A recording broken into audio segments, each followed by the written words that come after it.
Good evening friends. So ఈరోజు market ఎలా trade అయింది, రేపు ఎలా ఉండొచ్చు అనేది చూద్దాము. ముందుగా మనం చూసినట్లయితే నిఫ్టీ వచ్చేసి 0.38% పాజిటివ్తో ట్రేడ్ అయిందండి.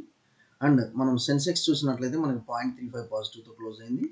ఈవెన్ బ్యాంక్ నిఫ్టీ చూసినట్లయితే మనకి 0.11% పాజిటివ్తో అయితే క్లోజ్ అవ్వడం జరిగింది. సో ఓవరాల్గా ఈరోజు మార్కెట్ ఓవరాల్గా పాజిటివ్ ట్రెండ్ అనేది మనం చూసాము క్లోజ్ అవటం. ఓకే, కాకపోతే ఇప్పుడు వచ్చేసి కొన్ని రిజల్ట్స్ చూసిన తర్వాత రేపు ఎలా ఉండొచ్చు అనేది ఒకసారి మార్కెట్ చూద్దాం. ముందుగా చూసినట్లయితే మనకి Bandhan bank shares hit 10% upper circuit as target price rises after Q1 beat అన్నట్లుగా ఇస్తున్నారు. సో ఇక్కడ మనం చూసినట్లయితే a healthy 45% year on year growth అని ఇచ్చారు and led by 25% year on year operating profit growth and 15% year on year decline in provisions. So overall మనకు వచ్చేసి చాలా పాజిటివ్ అనేది మనం ఇక్కడ చూస్తున్నాము బంధన్ బ్యాంక్. దీని యొక్క చార్ట్స్ కూడా ఒకసారి చూద్దాము. సో ఓకే, దీని యొక్క చార్ట్స్ కూడా ఒకసారి మనం చూద్దాము. ఓకే, నెక్స్ట్ వచ్చేసి ఈవెన్ క్వార్టర్ అండ్ క్వార్టర్ మనకు చూసినట్లయితే NPL ratio, non performing assets ratio rising by 40 basis points to 4.2% quarter and quarter అన్నట్టు ఇస్తున్నారు. సో ఓవరాల్ మనకి ఇక్కడ చూసినట్లయితే మనకి మంచి రిజల్ట్స్ అయితే ఇక్కడ అనేది చూపిస్తున్నాడు Bandhan bank Q1 results. Okay, Bandhan bank Q1 results అనేది మనకి మంచిగా అనేది ఇక్కడ బీట్స్ ఎస్టిమేట్స్ అన్నట్లు చూస్తున్నాము. ఓకే, నెక్స్ట్ వచ్చేసి ఇది మారుతి సుజుకి చూద్దామండి. ప్రాఫిట్ ఆఫ్టర్ ట్యాక్స్ వచ్చేసి మనకి near about 47% year on year growth ఉంది. బీట్స్ ఎస్టిమేట్స్ అన్నట్లుగా మనం ఇక్కడ చూస్తున్నాము. సో మారుతి సుజుకి మనకు వచ్చేసి ఇండియాస్ లార్జెస్ట్ కార్ మేకర్ అని చూసినట్లయితే మనకి 46.9% year on year stand loan profit for the June quarter reaching 3,650 CR సర్పాసింగ్ the street estimate of 3,467. So చాలా బిగ్ గ్యాప్ ఎస్టిమేట్స్కి అండ్ మనకి వచ్చిన రిజల్ట్స్ చాలా పాజిటివ్ ఉందండి. సో దీని యొక్క నెక్స్ట్ లెవెల్ టార్గెట్స్ చూద్దాము మారుతి సుజుకి కూడా. Okay, so even coal India మనం చూసినట్లయితే profit rises 4% year on year to 10,959 CR అన్నట్లుగా మనం ఇక్కడ చూస్తున్నాము. సో ఓవరాల్ మనకు వచ్చేసి ఇయర్ ఆన్ ఇయర్ 4% అంటే మనకు వచ్చేసి revenue decline by 3% quarter and quarter అన్నట్లుగా ఇక్కడ మనం చూస్తున్నాము.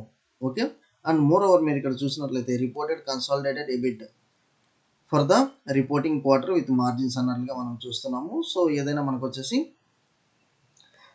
ఇది మనం వచ్చేసి net profit increased by 26% in the previous March quarter అన్నట్లుగా ఇక్కడ మనం చూస్తాం. సో ప్రీవియస్ మార్చ్ క్వార్టర్ కంటే మనకి చాలా బాగుంది. 26% ప్రీవియస్ మార్చ్ క్వార్టర్ కంటే 26% మన గ్రోత్ చూపిస్తున్నాడు ప్రాఫిట్లో and 4% year on year growth ఉంది.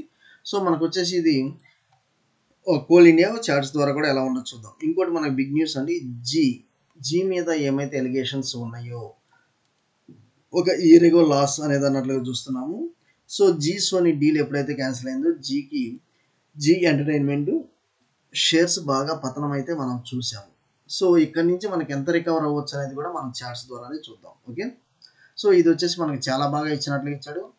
118 crore profit versus year ago loss అన్నట్లు ఇక్కడ మనం చూస్తున్నాము. ఇయర్ ఎగో లాస్ అన్నట్లు చూడండి. A net profit of 118 CR in the first quarter compared with a loss of 53.42 CR in the last quarter. Okay, revenue from operations for the reporting quarter rose 8% year on year to against 1,998 crore in the previous quarter. So మనకి revenues కానివ్వండి అంతా బాగుంది. So దీని యొక్క charts కూడా మనం చూసి ఈ వీడియో అనేది మనకు ఒకసారి క్లోజ్ చేద్దాం. ఓకే, సో బంధన్ బ్యాంక్ చూడండి. బంధన్ బ్యాంక్ వచ్చేసి మనం ఇప్పుడు క్లియర్ చార్ట్స్తో వెళ్తున్నాము. ఇది వచ్చేసి మనం డే క్యాండిల్ ఫస్ట్ చూద్దామండి. ఎనీహో మనకు వచ్చేసి ఇది స్టాక్ అనాలిసిస్ కాబట్టి కొంత మనం డే క్యాండిల్ అనేది మనం ఇక్కడ చేస్తున్నాము. మనకు వచ్చేసి ఆల్ టైమ్ హై ఎంత ఉంది ఏందనేది మనం ఇక్కడ ముందుగా చూడాలి. ఆల్ టైమ్ హై ఎంత ఉంది ఏందనేది మనం ముందుగా ఇక్కడ చూడాలి. సో అందువల్ల ఏంటంటే మనం దీన్ని ఏం చేద్దాం, మంత్లీ గ్రాఫ్కి వెళ్దాం. సో నియర్ అబౌట్ మనకు వచ్చేసి 739 అనేది ఉంది. సో 739 అనేది ఉంది. కాకపోతే ఇక్కడ ఫాల్ వచ్చేసి నాకు బోనస్ ఇష్యూ ఇచ్చినట్లుగా కూడా ఏమీ కనిపించట్లేదండి. ఒకవేళ బోనస్ ఇష్యూ ఇచ్చారా ఏంది అనేది మనము ఒకసారి చూద్దాం. ఎందుకంటే బోనస్ ఇష్యూ ఏమన్నా ఇచ్చారా, సో దాని ప్రకారం మనకు వచ్చేసి కొంత ఐడియా అనేది వస్తుంది. ఎందుకంటే ఎంత కరెక్షన్ అనేది మనం ఎక్కడ 700 చూస్తున్నాము. Has not announced any bonus అన్నట్లుగా. సో మనకు క్లారిటీ వచ్చేసింది బంధన్ బ్యాంక్ ఏమీ బోనస్ అనేది ఇవ్వలేదని. సో అందువల్ల ఏంటంటే దీని ఓవరాల్ కరెక్షనే జరిగిందండి.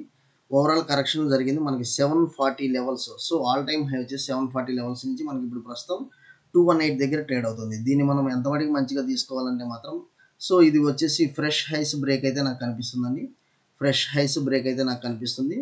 అండ్ మోర్ ఓవర్ దీనిలో వచ్చేసి ఈరోజు మనకు వచ్చేసి దగ్గర దగ్గర ఒక 10% అప్పర్ సర్క్యూట్ నిన్న ఇచ్చినట్లుగా మనం చూస్తున్నాము. సో దీనిలో వచ్చేసి నేను కొంతవాటికి ఒకవేళ మీరు ఎంటర్ అవ్వాలనుకుంటే 216 అనేది స్టాప్ లాస్ అయితే పెట్టుకోండి. 216 అనేది స్టాప్ లాస్ పెట్టుకోండి. ఓకే, 211. సో మీకు ఇక్కడ రాస్తున్నానండి మేజర్గా. నాకు వచ్చేసి 211 ఈ లెవెల్స్ ఏదైతే ఉందో ఇది స్టాప్ లాస్. 211 స్టాప్ లాస్ పెట్టుకొని మీరు బయింగ్ సైడ్కి అయితే ఎంటర్ అవ్వండి. మనకి మంచి రిజల్ట్స్ ఇచ్చినట్లుగా మనకైతే స్పెక్యులేషన్ మనకైతే ఇక్కడ చూసాము న్యూస్ వచ్చేసి. ఓకే, 211 స్టాప్ లాస్ పెట్టుకొని, ఎందుకంటే మనకి ఈవెన్ ఆల్ టైమ్ హైకి దీనికి చాలా వేరియేషన్ అయితే కనిపిస్తుంది. నెక్స్ట్ వచ్చేసి మారుతి సుజుకి, ఇది మనం చూసాము.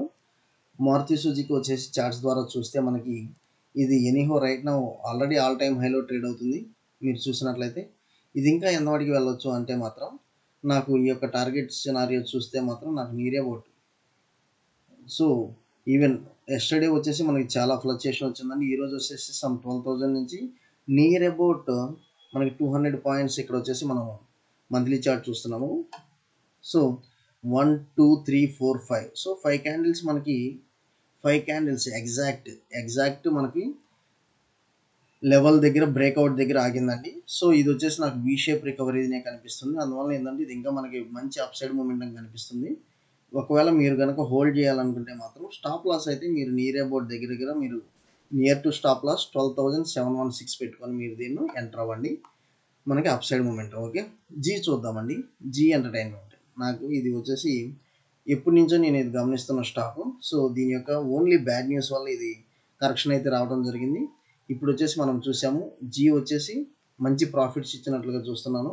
సో ఇది వచ్చేసి మీరు ఒకవేళ మల్టీ బ్యాగర్ రిటర్న్స్ అవ్వాలంటే మాత్రం ఇప్పుడున్న ఈరోజు డిస్కస్ చేస్తున్న స్టాక్స్లో మేజర్గా మీరు జీని అయితే అంటే చాలా క్విక్గా చాలా ఫాస్ట్గా మీకు రిటర్న్ వచ్చే స్టాక్ అండి. ఇది 148 ఉంది. సో ఇది మీకు 30%, 40% అండ్ 70% రిటర్న్స్ కావాలంటే మాత్రం మీరు జీలో అయితే ఎంటర్ అయితే అవ్వండి. జీలో అయితే ఎంటర్ అయితే అవ్వండి. మనకు వచ్చేసి ఒక 10 పాయింట్స్ ప్రస్తుతం stop loss, minimum stop loss వచ్చేసి ఒక 10 పాయింట్స్ పెట్టుకొని ఎంటర్ అవ్వండి. ఓకే, 138 లెవెల్స్ దగ్గర మనకి మంచి సపోర్ట్ కనిపిస్తుంది. మీకు ఇది మల్టీ బ్యాగర్ రిటర్న్స్ అయితే ఇస్తుందండి. 148, 200, 250 లెవెల్స్ వెళ్ళడానికి ఎంతో టైం అయితే పట్టదు, ఎందుకంటే మంచి ప్రాఫిట్స్ అయితే మనము చూస్తున్నాము. ఓకే, సో నెక్స్ట్ వచ్చేసి కోల్ ఇండియా, ఇది వచ్చేసి మనకి public sector unit and monopoly అని కూడా చెప్పొచ్చు. ఇది కూడా ఆల్ టైమ్ హైస్ అయితే మనకి ఆల్ పబ్లిక్ సెక్టార్ యూనిట్స్ వచ్చేసి మనకి ఆల్ టైమ్ హైస్ ట్రేడ్ అవటం చూస్తున్నామండి. All public sector units all time highs అయితే ట్రేడ్ అవటం చూస్తున్నాము. అందువల్ల ఏంటంటే మీరు ఒకవేళ కోల్ ఇండియా కనుక ఒకవేళ ఎంటర్ అవ్వాలనుకుంటే మాత్రం కోల్ ఇండియా కనుక, ఎందుకంటే ఇది మంచి రిజల్ట్స్ ఇచ్చినట్లు చూస్తున్నాము, మీరు 506 స్టాప్ లాస్ అయితే పెట్టుకొని మీరు ఎంటర్ అవ్వండి. ఓకే, 506. సో ఇప్పుడు నేను డిస్కస్ చేసిన వాటిలో ఫస్ట్ ప్రిఫరెన్స్ నేను జీకి ఇస్తానండి, తర్వాత నేను మారుతికి ఇస్తాను. ఓకే, ఫస్ట్ జీకి తర్వాత మారుతికి ఇస్తాను, అది మీరు ఒకసారి చూడండి. ఓకే, నెక్స్ట్ వచ్చేసి మనం లెవెల్స్ చూద్దాము.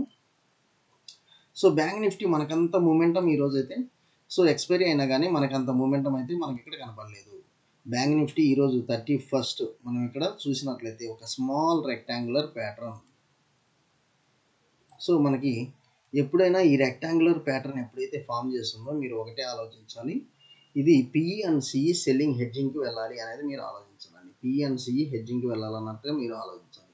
సో నేను రేపు దీన్ని ఎలా ట్రేడ్ చేస్తాను అని అంటే మాత్రం నాకు ఈ 200 పాయింట్స్ ఎక్కడైతే నాకు ఇది అప్ సైడ్ బ్రేక్ అవుతుందో పైకి నేను తీసుకుంటాను, డౌన్ సైడ్ బ్రేక్ అయితే మాత్రం కిందకి తీసుకుంటాను. జస్ట్ రెక్టాంగులర్ ప్యాటర్న్ అండి. పైకి బ్రేక్ అయితే నేను అప్ సైడ్ తీసుకుంటాను, డౌన్ బ్రేక్ అయితే మాత్రం నేను లో సైడ్కి వెళ్తాను. అంటే 51,400 డౌన్ నేను సెల్లింగ్కి వెళ్తాను, 51,533 అబో నేను బయింగ్ సైడే ఉంటాను అన్నట్లుగా నాకు క్లియర్గా ఉంది రెక్టాంగులర్ ప్యాటర్న్.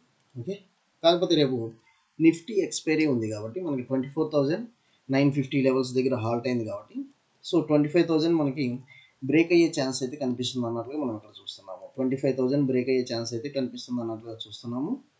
అండ్ ఇది కూడా మనకు కనుక బ్రేక్ అయితే మాత్రం ఎప్పుడైతే ఇది మనకు బ్రేక్ అవుతుంది 25,100 లెవెల్స్, 25,100 లెవెల్స్ అండ్ ఇది వచ్చేసి 24,900. సో 24,900 అండ్ 25,100 లెవెల్స్ అనేది నాకు కొంచెం కనిపిస్తుంది. మార్కెట్లో కొంత పాజిటివ్ సెంటిమెంట్ క్యారీ అయ్యేటట్లు అది మీరు ఒకసారి ఇక్కడ చూడండి. ఇంకోటి ఏంటంటే మనకి ఇక్కడ చూసినట్లయితే ఫిజికల్ డేటా అనేది ఇచ్చారు. April to physical deficit is at 1.3 lakh crores, sharply narrows on year to 8.1% of FY25 aim అన్నట్లుగా ఇచ్చారు. ఎప్పుడైతే మనకి ఫిజికల్ డెఫిసిట్ ఇక్కడ చూస్తున్నామో India's physical deficit for the quarter end of the అనేది మనకి ఎప్పుడైతే చూస్తున్నామో ఇది మేజర్గా ఏంటంటే మనకు వచ్చేసి India's physical deficit first 3 months of the financial year was at 1.36 CR, equivalent to 8.1% of annual estimate, sharply narrowing from the previous year's 25.3. So overall 25.3 అంటే ఇప్పుడు వచ్చేసి 8.1% అంటే 4 quarters చూసుకోండి. So at par with previous year వెళ్తుంది.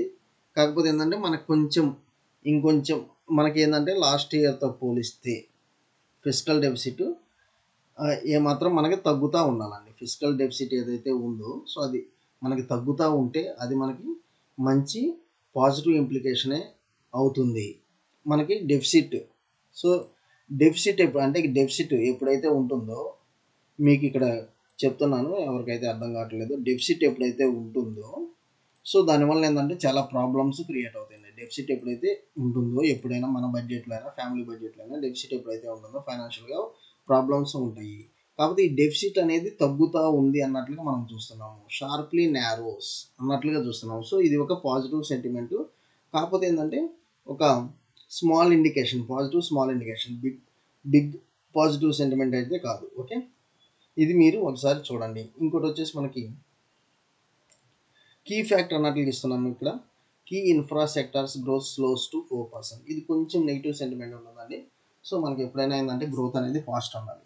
Okay, deficit అనేది narrow అవ్వాలి, growth అనేది fast ఉండాలి. సో గ్రోత్ అనేది కొంచెం స్లోగా ఉందన్నట్లుగా అంటున్నారు. Down from 6.3% registered in May government data. So మేలో 6.3 ఉంది, ఇప్పుడు ఓన్లీ 4% ఉంది. సో ఇదైతే కొంత నెగిటివ్ ఇండికేషన్ అయితే ఉంటుంది. ఓకే, ఓవరాల్గా మన లెవెల్స్ అయితే ఒకసారి చూడండి, Nifty levels and bank Nifty and మన డేటా. ఓకే, థ్యాంక్ యూ అండి. ఏదన్నా ఉంటే మన కామెంట్ సెక్షన్లో అయితే మీరు కామెంట్ చేయండి.